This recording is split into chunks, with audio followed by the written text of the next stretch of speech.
আদম আলাইহিস সালামকে সৃষ্টি করার পর তাকে জ্ঞান দান করা হলো, জান্নাতে নিয়ে যাওয়া হলো, জান্নাতে মা হাওয়াকে তৈরি করা হলো। আদম হাওয়া জান্নাতে ছিলেন। এরপরে তাদেরকে পৃথিবীতে পাঠানো হলো।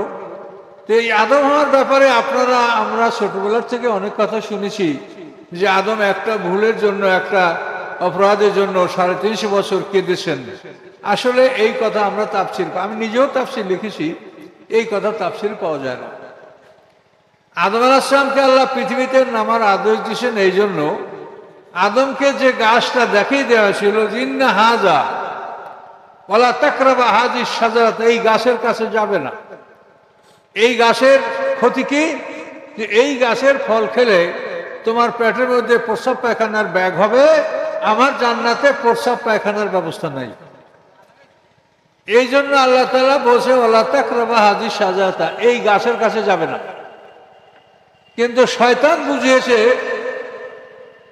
আল্লাহর কসম করে শয়তান বলেছে যে আল্লাহ তোমাদেরকে এখানে বেড়াতে নিয়ে আসে, বেড়ানো শেষ হইলে আবার পৃথিবীতে পাঠিয়ে দেবে, সেখানে বসে কিছুদিন টাকা পায়, তোমরা মরে যাবে। তো আদম তো আর কাউকে মরতে দেখে না, উনি প্রথম মানুষ, মরে কেমনে? মরবো কেমন করে? মরে কেমনে? এই যে তোমার হাত পা আর চলবে না, চোখ বুঝে যাবে, বন্ধ হয়ে যাবে, চোখে দেখবে না, জিভ ভ্যাগ নড়বে না, কথা বলতে পারবে না, তুমি এভাবে নিথর নিস্তব্ধ, তুমি মরে যাবে। তখন তার মানে একটা চিন্তা আসলো, আরে মরে যাব তো, মরে যাব কেমন করে মরে যাব? এরপরে ওই শয়তান যেহেতু তাকে দুর্বল করে ফেলেছে, এবার তাকে বলে যে আমি একটা পরামর্শ দিতে পারি, সেই পরামর্শটা গ্রহণ করলে তুমি মরবে না। হাল আদুল্লুকুম আলা শাজারাতিল খুলদে ওয়া মুলকিন লা ইয়াবলা,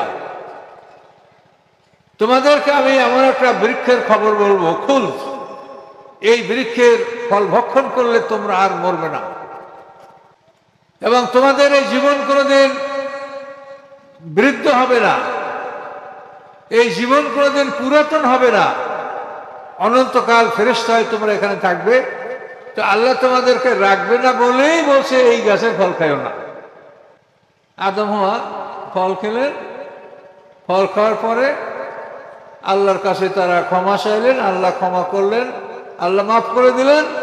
কিন্তু বললেন যে দেখো আদম হাওয়া, তোমরা যে গাছের ফল ভক্ষণ করেছো, অল্প সময়ের মধ্যেই পেটের মধ্যে প্রস্রাব পায়খানা তৈরি হবে, আমার বেহেশতের মধ্যে প্রস্রাব পায়খানার ব্যবস্থা নাই, কাজেই তোমাদেরকে দুনিয়ায় নামতে হবে।